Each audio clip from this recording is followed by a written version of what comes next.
Hey everyone, welcome back to the School of Self-Worth. I'm your host, Nicole Song.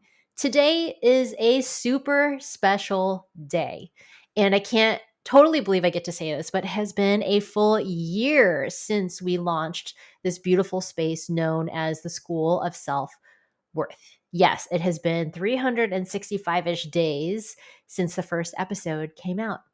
I am a little shocked. I'm a little thrilled and honored that so many of you have been listening for this full year. Having this podcast come to life was definitely a dream come true. And sometimes I still can't quite believe that I get to say that I host a podcast because it's really one of the most joyful and fun things I get to do in my business. And I wanted to dedicate a special episode to all the things that I learned from this past year of podcasting because I was not a podcast host when I started this whole journey.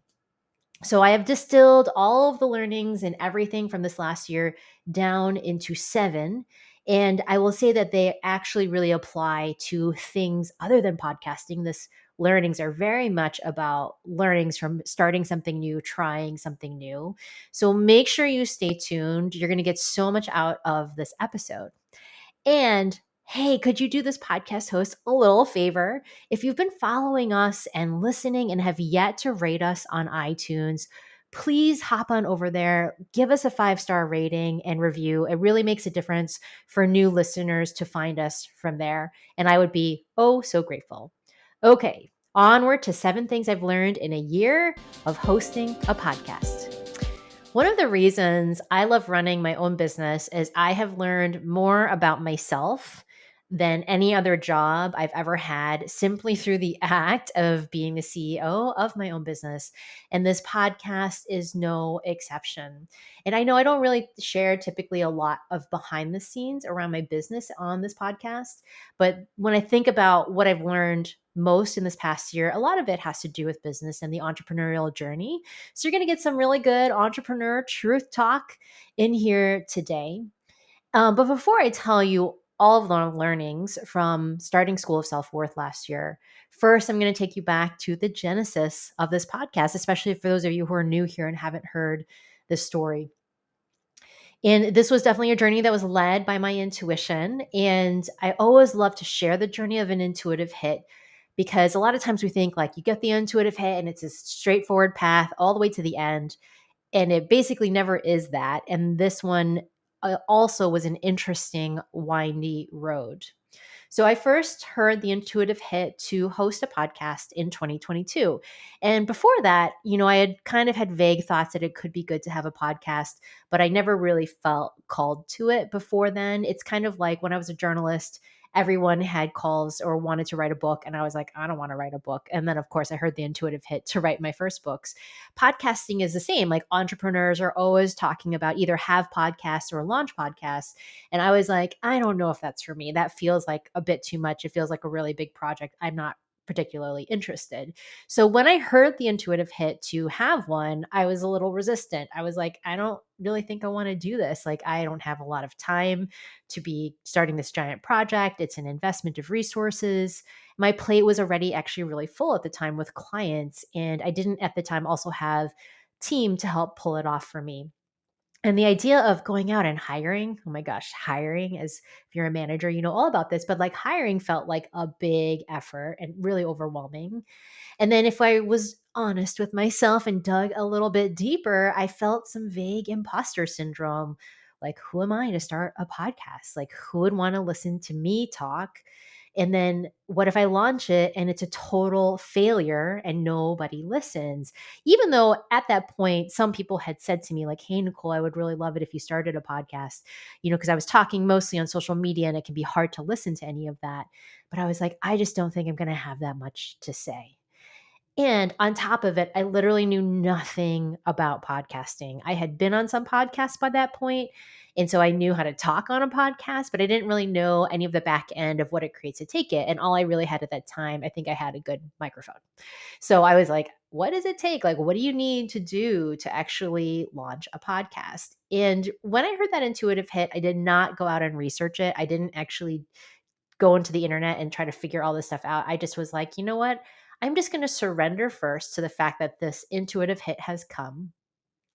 And I'm going to allow myself to see how the next steps are going to unfold. Because even though I resisted it, even though I was afraid of all of these things that could come from launching a podcast, I also have learned over the years that overriding my intuition has a very high cost, one that I'm not willing to deal with. So I knew that this meant a podcast was coming, but I didn't know the details. I didn't know the next steps.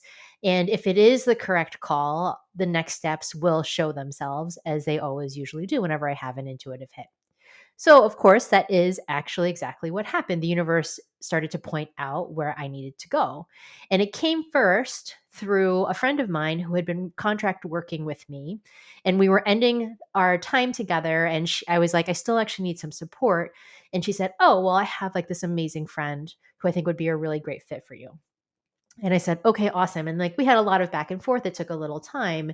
And then I got uh, on a call with this friend of hers who had been home with her first child. She was interested in part time work. And so I also at the same time had really been working on up leveling myself as a CEO and a manager. And one of the key parts of this was really identifying a project. If I was going to bring in somebody new on my team, I wanted them to have full ownership of a project. And the way my business was structured at the time, like it didn't really have anything I could fully hand off or felt comfortable fully handing off.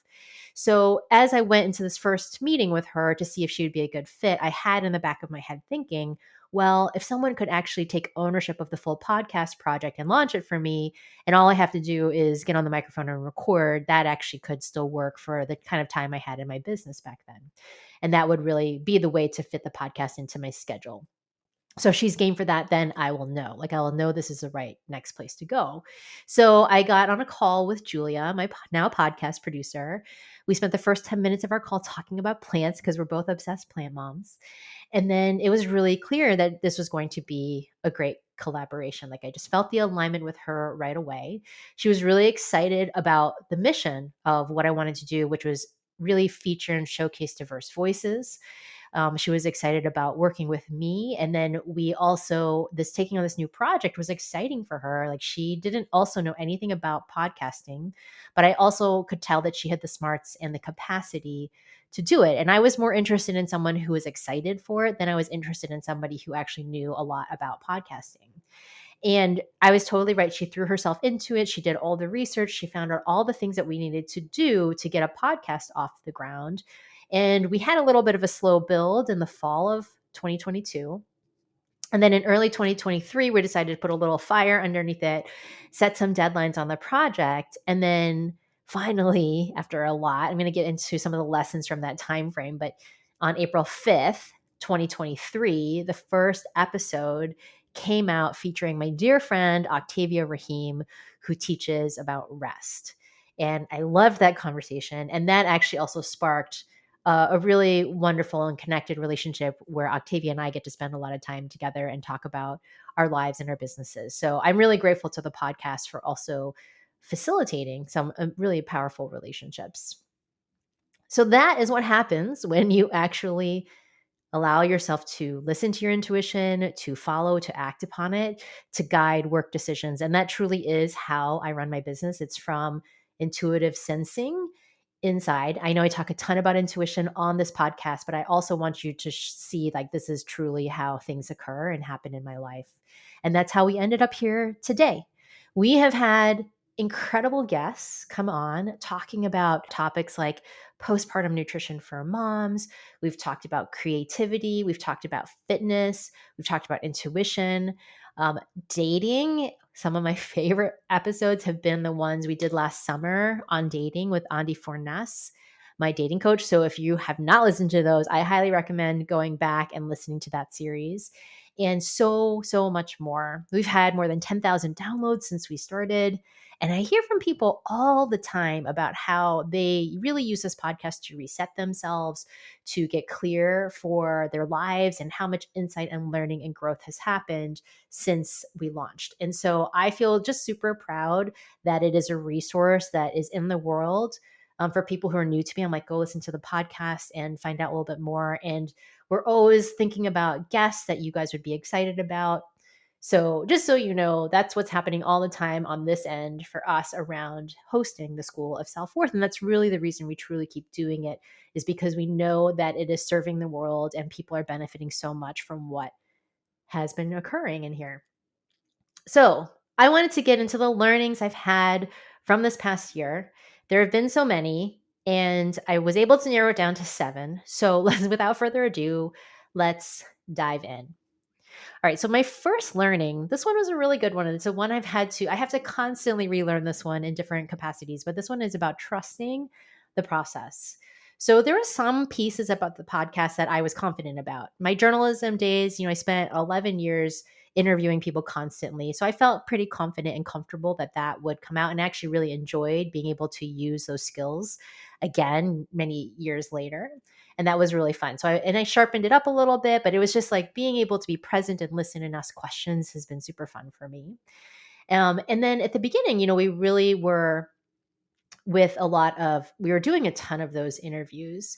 But at the time, I also was like, should we do solo episodes? And Julia was encouraging me to do that. And I was a little worried. I was like, I don't know if I'm going to have enough topics. Do I really want to just talk by myself for a long time on this podcast? But I know for people that I really enjoy following, I really like the solo episodes. And so I really had to just be okay with like, all right, I'm going to just dive in and try to do some of them, these mini-sodes where I share thoughts or a topic that I've been working on or noticing is coming up for my clients. And then those have been actually some of our most popular episodes. So I felt proud that I was like, okay, like I really listened to myself and trusted that I could do that. And then the other piece with podcasting in terms of my business and my life is like it's just a long game. Like it's not something you're doing for immediate results. Like you're just in it to be in service, to be in conversation.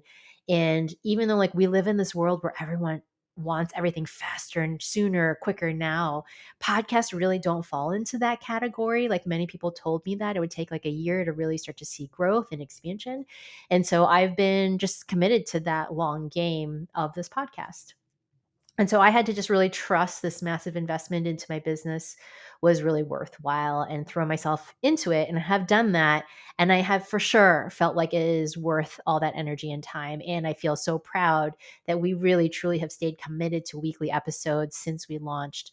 And then that we continue to be committed to that. And so that has felt really, really good. The next lesson was pace yourself.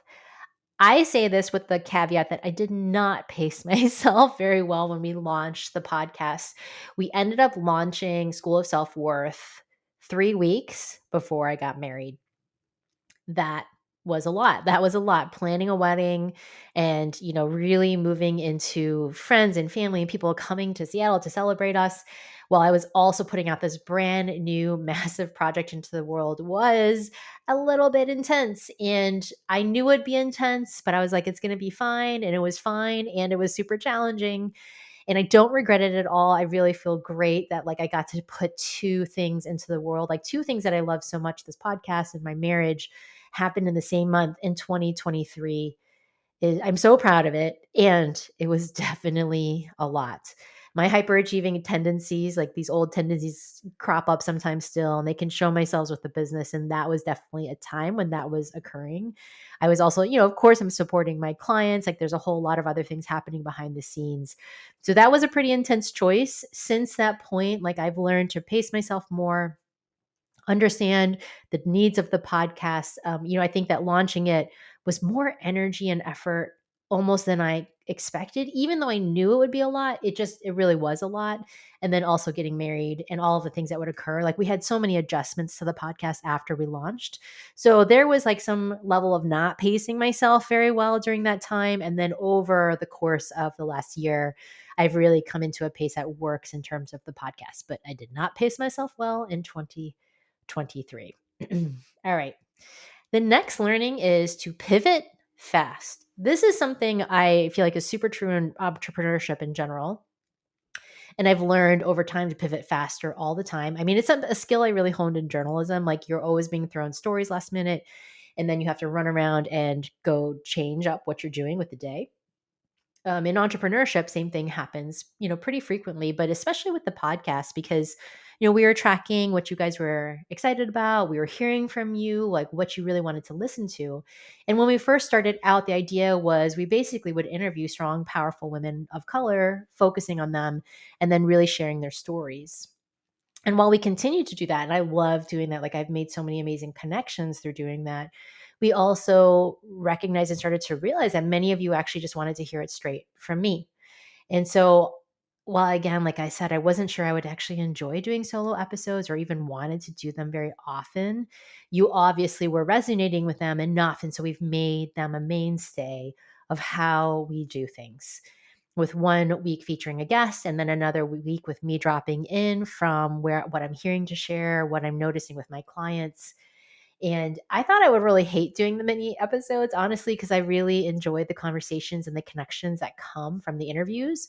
But I actually do look forward to them, and I always have ideas about them. And I always am wanting to make sure that I'm speaking to a topic that is resonating with your heart. And the minisodes really are that opportunity to do that. Okay, the next one, be willing to fail. This one, I have a long, interesting relationship with failure. And you all don't love every single episode. And I have learned to really just be okay with that. Sometimes what we're talking about, the topic doesn't resonate, and like that's okay. I am always listening and I'm always adjusting and shifting to try to give you episodes and topics that will resonate with your life. But when you love an episode, like you really love it, like it's clear, far and away the top episode. And we will be sharing some of those episodes as well as part of this anniversary, and we can tell the stuff that you really love. And what I've learned over the years is to not take things personally. And part of the way that I'm able to be okay with failure is that I don't take it personally. I don't make it mean anything about myself. I'm just saying, okay, like that thing, that topic didn't really hit with the audience, and that's cool. So I'm just going to try again. I'm going to change the topics. I'm going to see what might work better for all of you. I listen to feedback and thoughts about that.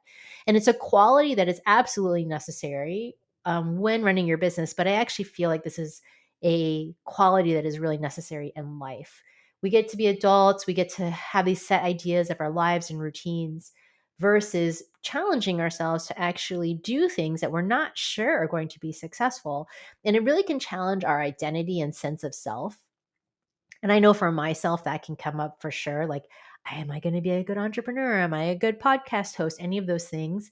But I have learned to not let failure be something that I identify with. Like, it's not about me, it's not personal.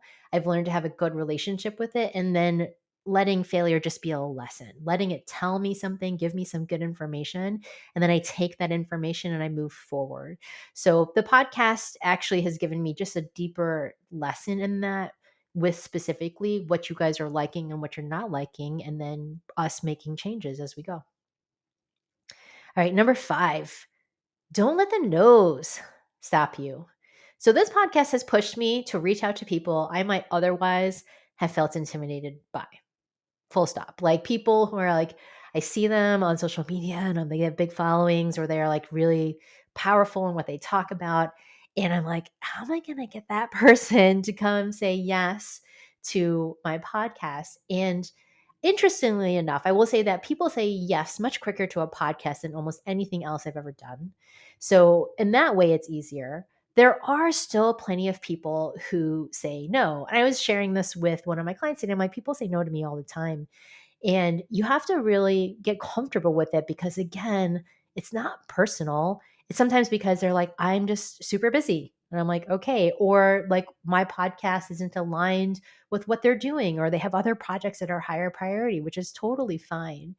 And it's really helped me hone my persistence and to get clear on like who is it that I want to have on, and like noticing that and having them come onto the podcast, and then having fun with it, and being willing to start to reach farther and stretch myself more in terms of the types of people who come on, because I want you all to have a really expansive experience of the guests and to broaden your worldview through the conversations that we're having.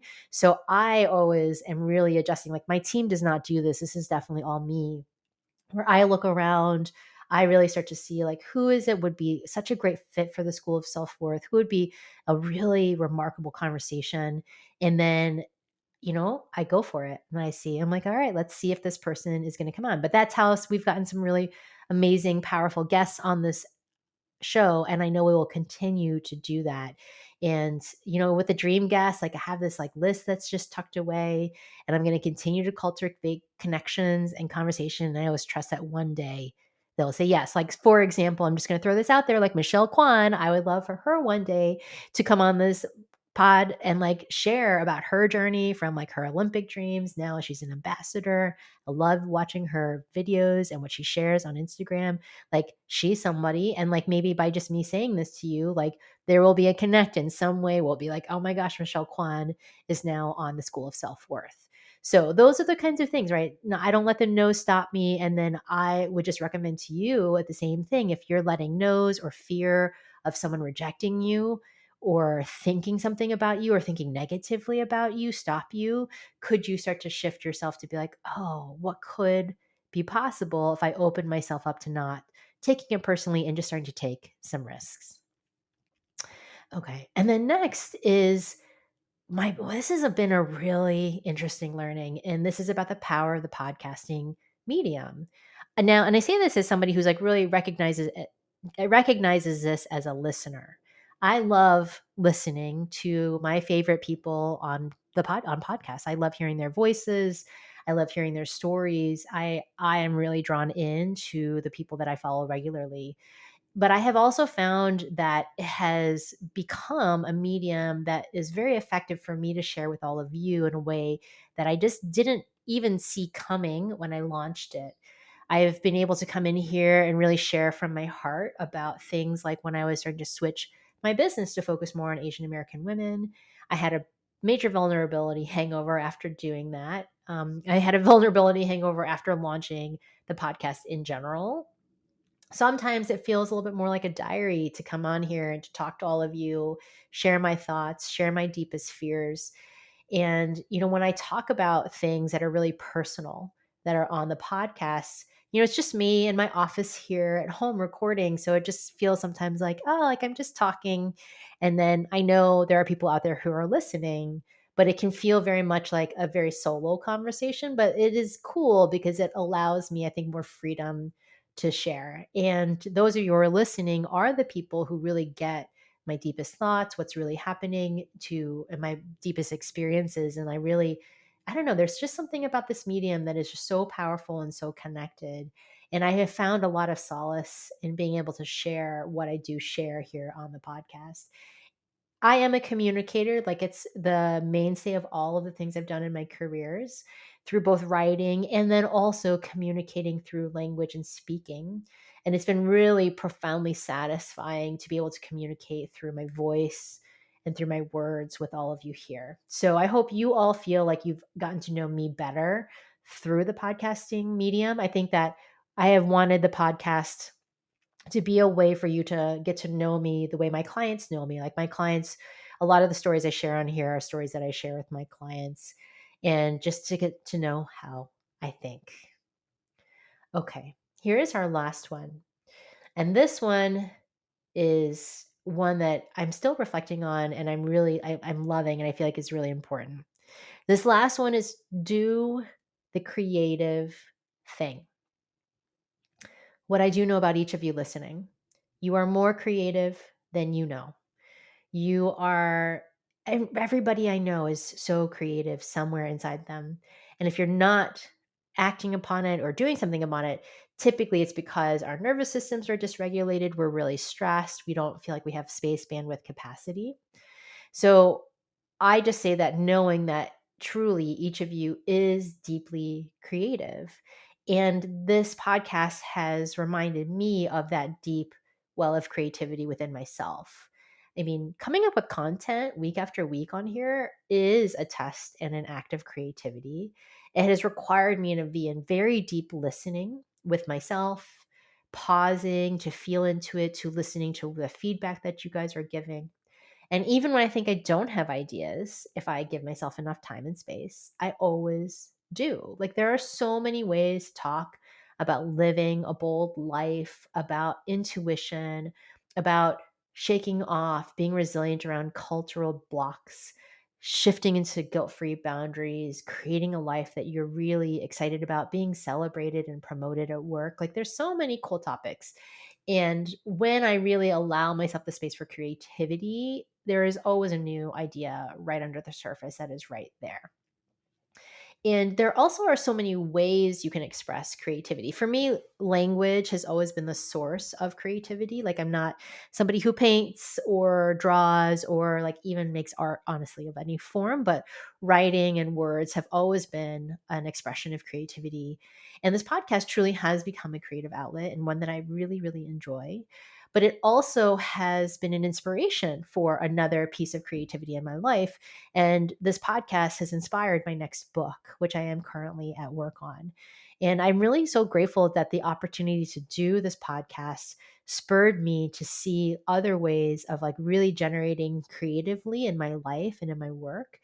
And, I've been writing consistently twice a week probably since July, because this podcast, came out in April. I had ideas that came from launching the podcast, and all of a sudden I was like, oh my gosh, it's time, Nicole, for your next book.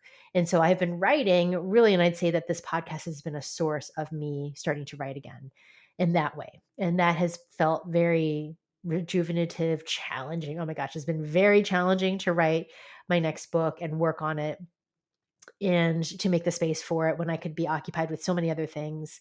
But I really am so grateful that for this medium of the podcast, because it showed me that it was time for me to work on my next book. So that was number 7. And that leaves me with my final reminder to you. If there is a creative idea, a project, something that you've been wanting to do that's been nagging you, it's been hanging out, it's been telling you like, "Hey, it's time to do something, it's time to act upon that." I am here to be that next nudge to have you go do it, because you really don't know what's going to come of it. If you actually follow that nudge, what would be possible to be put it out into the world for you to see. I was just in New York City and I was at MoMA, and I was like, man, the art was just so remarkable in that museum. And I always think about, man, I'm so grateful that these artists followed their nudges. So for you to do the same in your life, and it doesn't have to be big or crazy, it could just be taking a little bit of space and time for yourself. But if anything, this podcast has reminded me of my creativity, and I would hope and I want for you to also experience that as well. I am all for so much more creative expression in the world, and in fact, we really need it. All right, friends, thank you so much for listening. Again, if anything resonated, I would love if you would screenshot this episode and share it on social media. And for my pod birthday, if you have yet to rate us, please, please, please hop over to iTunes, give us a 5-star rating and review, and I would be oh so grateful. All right, friends, thank you so much. Sending you all love. I'll talk to you next week.